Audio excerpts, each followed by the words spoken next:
नमस्कार दोस्तों। मैंने पहले भी अपने वीडियोस में अपने घरों में जो हम पेंटिंग्स लगाते हैं, जो हम फोटोग्राफ्स लगाते हैं, उसके रेलेवेंस के बारे में बात की है। जो ये पेंटिंग्स जो हम घर पे लगाते हैं, ये हमारे सबकॉन्शियस माइंड को डायरेक्टली इफेक्ट करते हैं। जो हमारे सबकॉन्शियस माइंड को इफेक्ट करने के बाद हमारा सबकॉन्शियस माइंड जैसा चाहता है, हमारे लाइव्स में बिल्कुल वैसा ही होता है। तो इस रिस्पेक्ट में मैंने पहले भी वीडियोस बनाई हैं कि हमें किस तरह की पेंटिंग्स, किस तरह के फोटोग्राफ्स को अपने घरों में लगाना चाहिए। आज की इस वीडियो में हम स्पेसिफिकली बात करेंगे कि किस तरह की पेंटिंग्स और फोटोग्राफ्स को हमें अपने घरों में नहीं लगाना चाहिए और इन पेंटिंग्स को बिल्कुल अवॉइड करना चाहिए, ताकि हमारे सबकॉन्शियस माइंड में किसी तरह की नेगेटिविटी ना आए और हमारा सबकॉन्शियस माइंड पॉजिटिव रहे और हमारे जो भी मैनिफेस्टेशंस हैं वो पॉजिटिव रहें और वह मैनिफेस्टेशंस पूरी हों। हमारा सबकॉन्शियस माइंड यानी कि अवचेतन मन यानी कि जहन, वह इतना पावरफुल है। इसकी व्याख्या जो है महाभारत में आप सबने सुनी होगी। अर्जुन ने सुभद्रा को जब चक्रव्यूह को भेदने का तरीका या रहस्य रात में नींद में ही सुनाया, तभी अभिमन्यु ने इसको अपने सबकॉन्शियस माइंड में उनके रजिस्टर हो गया और उन्होंने बड़े होकर के बिना एक्चुअल में कभी किसी से कोई भी शिक्षा लिए हुए भी उन्होंने चक्रव्यूह को भेद दिया था। तो हमारा सबकॉन्शियस माइंड इतना पावरफुल है।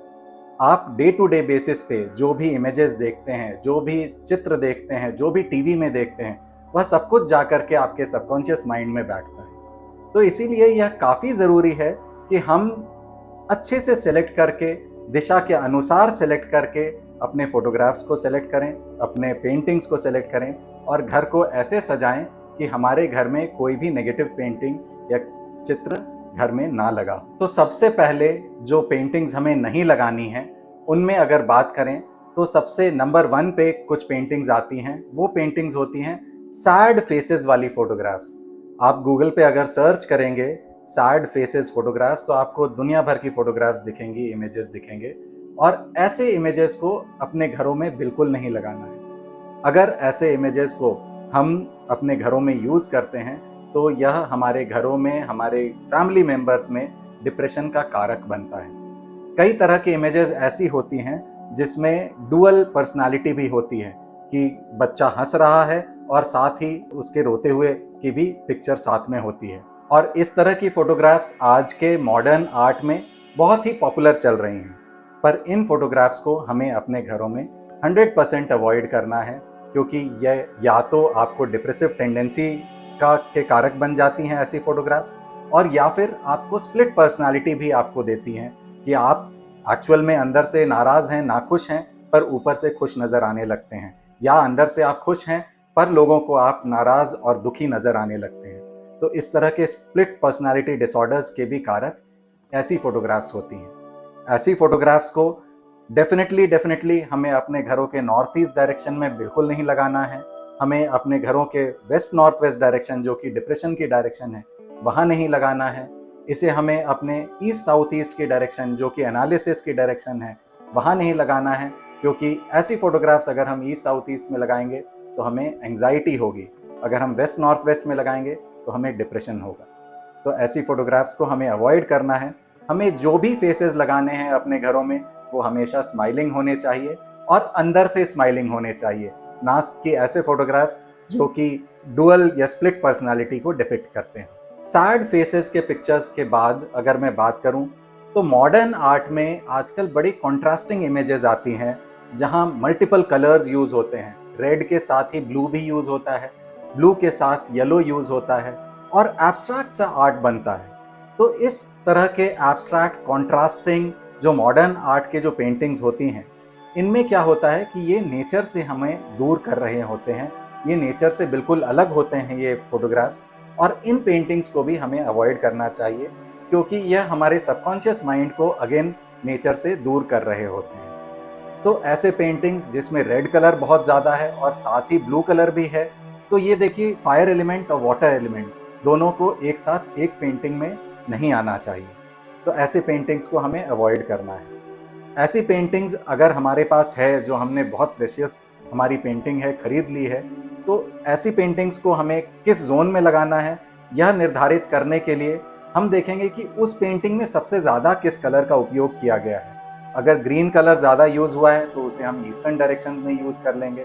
अगर ब्लू कलर का उपयोग ज़्यादा है तो उसे नॉर्थ के डायरेक्शन में यूज़ कर लेंगे। अगर रेड कलर ज़्यादा है तो उसे साउथ ईस्ट के डायरेक्शन, साउथ के डायरेक्शन में यूज़ करेंगे। अगर येलो कलर ज़्यादा है ऐसी पेंटिंग्स में तो उसे साउथ वेस्ट में यूज़ कर लेंगे। पर अगर मिश्रण है, बहुत सारे कलर्स हैं, कॉन्ट्रास्टिंग है, रेड और ब्लू साथ में इक्वल मात्रा में है, तो ऐसे पेंटिंग्स को हम अवॉइड करेंगे। ऐसे पेंटिंग्स को हम किसी भी डायरेक्शन में अपने घरों में नहीं लगाएंगे। तीसरी टाइप की फोटोग्राफ्स जो हमें अपने घरों में नहीं लगानी हैं, जो कि अगेन हमारे घर में रिलेशनशिप्स को बहुत ज़्यादा डिस्टर्ब करती हैं, वो है सेपरेशन से रिलेटेड फोटोग्राफ्स। कई फोटोग्राफ्स आपको दिखेंगी जिसमें दो लोग सेपरेट हो रहे होते हैं। अब वो दो लोग ज़रूरी नहीं है हस्बैंड वाइफ ही हों, वो हस्बैंड वाइफ हो सकते हैं, भाई भाई हो सकते हैं, भाई बहन हो सकते हैं, या फादर और सन हो सकते हैं। किसी भी तरह की ऐसी सेपरेशन वाली फोटोग्राफ को हमें अपने घरों में बिल्कुल नहीं लगाना है।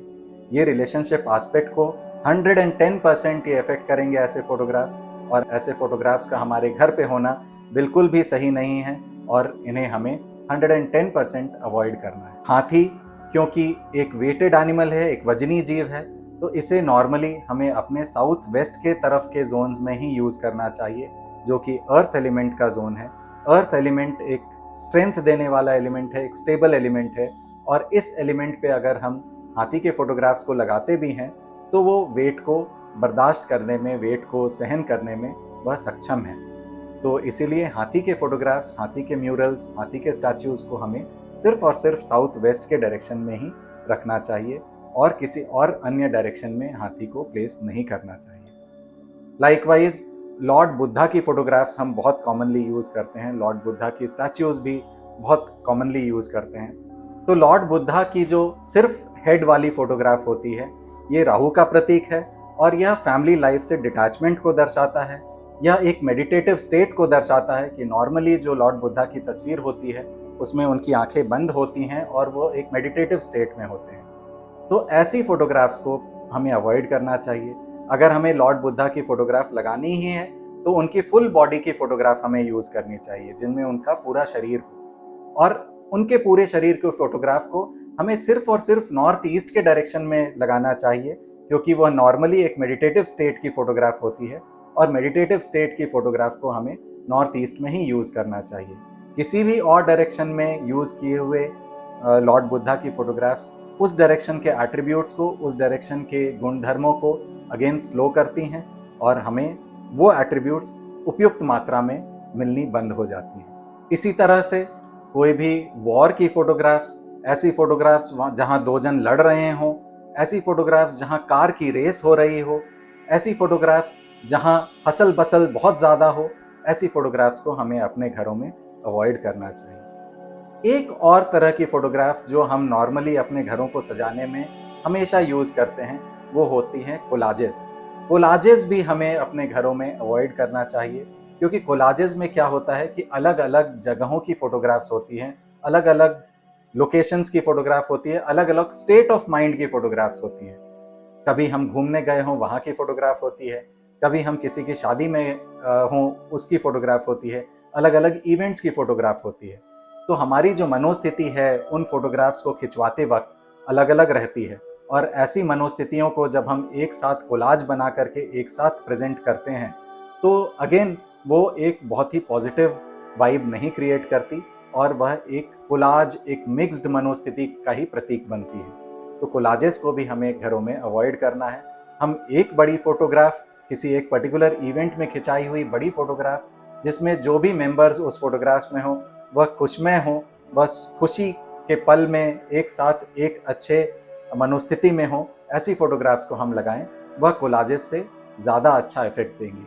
इसीलिए कोलाजेस को हमें अवॉइड करना है और किसी एक पर्टिकुलर इवेंट की फोटोग्राफ्स को ही हमें अपने घरों में लगाना है। तो फ्रेंड्स, यह थी कुछ ऐसी फोटोग्राफ्स, कुछ ऐसी नेगेटिव फोटोग्राफ्स के बारे में आपको कुछ थोड़ी जानकारी, जो फोटोग्राफ्स आपको अपने घरों में यूज़ नहीं करने हैं, ऐसी फोटोग्राफ्स जिनको आपको अपने घरों में अवॉइड करने हैं। मैंने अपनी पहले की भी कुछ वीडियोस में ऐसी फ़ोटोग्राफ्स के बारे में बताया है जो आपको घरों में यूज़ करना है, और किस पर्टिकुलर डायरेक्शन में कैसे यूज़ करना है। तो आप उन वीडियोज़ को भी रेफ़र करें, और जब भी आप घर में कोई भी फ़ोटोग्राफ लेने जा रहे हों या कुछ आपको पसंद आए किसी तरह की फ़ोटोग्राफ, तो सोच समझ कर ही उसे परचेज़ करें, और लगाने की दिशा में भी आप सोच समझ करके ही उसे एक उपयुक्त डायरेक्शन में ही उसको यूज़ करें। Thank you so much.